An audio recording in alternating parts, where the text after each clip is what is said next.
لو انت حاجز القاعه ب 10000 جنيه هتدفع منهم بس 7000 ونص. يعني مهما الاسعار غليت عليك هم بره هيوفروها لك. عايز تعمل فرح بس مش معاك فلوس، طيب انت مرتبط وعايز تعمل بروبوزل كده يكون لطيف بس برضه مش معاك فلوس، طب عايز تعمل خطوبه كده على الضيق والرايق، تعالى معايا. دلوقتي احنا في قاعه هيفن، ما تقلقش خالص بالاسعار لان هم بيوفروا لك اقل سعر مع اعلى جوده. لما تقول قاعه هيفن يعني المساحه الكبيره، يعني قاعه بتشيل لغايه 1000 فرد. ومش بس كده، لا ده احنا كمان ممكن نعمل لك اي فقره انت محتاجها، وكمان في ويدنج بلانر مخصوص بينفذ لك كل اللي محتاجه من تجهيزات الفرح.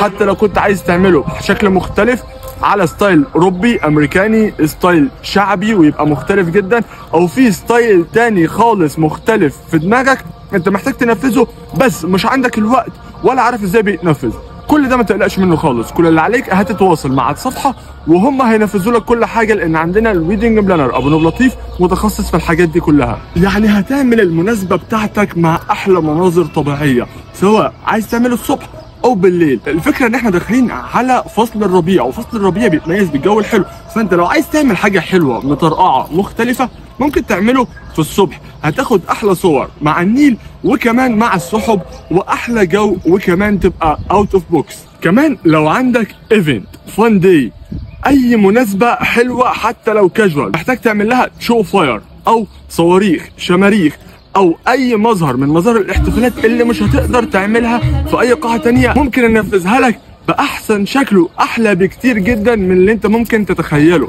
وكمان بقى لو انت معاك تكلفه على قد الايد وشايف ان القاعه دي كبيره على المناسبه بتاعتك، في كمان قاعه تانية صغيره تقدر تستغلها في اعياد الميلاد، حنة على الضيق، او اي مناسبه تانية انت محتاج انك تلم فيها اصحابك وقرايبك او عيلتك بس، وكمان بتكلفه اقل من نص تكلفه القاعه الكبيره. وكمان الفتره دي قاعه هيفن منزله مسابقه خصم 25% على تكاليف فرحك او خطوبتك او اي حاجه. يعني مثلا لو انت حاجز القاعه ب 10000 جنيه هتدفع منهم بس 7000 ونص. يعني مهما الاسعار غليت عليك هم بره هيوفروها لك. وفي اخر الفيديو قاعه هيفن بتقول لك ان هي هتفرحك باقل التكاليف وما تشيلش هم الفلوس خالص، وبنفكرك بخصم 25% وتشترك في المسابقه علشان خاطر ممكن تكون انت الكسبان. هسيب لكم لينك الصفحه في اول كومنت، وكمان ما تنساش تعمل لايك وفولو الصفحه علشان خاطر بيعملوا عروض وخصومات على مدار السنه كامله. يعني حتى لو فرحك لسه في شهر 8 او 9 او 10 او حتى شهر 12 ابعت لهم واحجز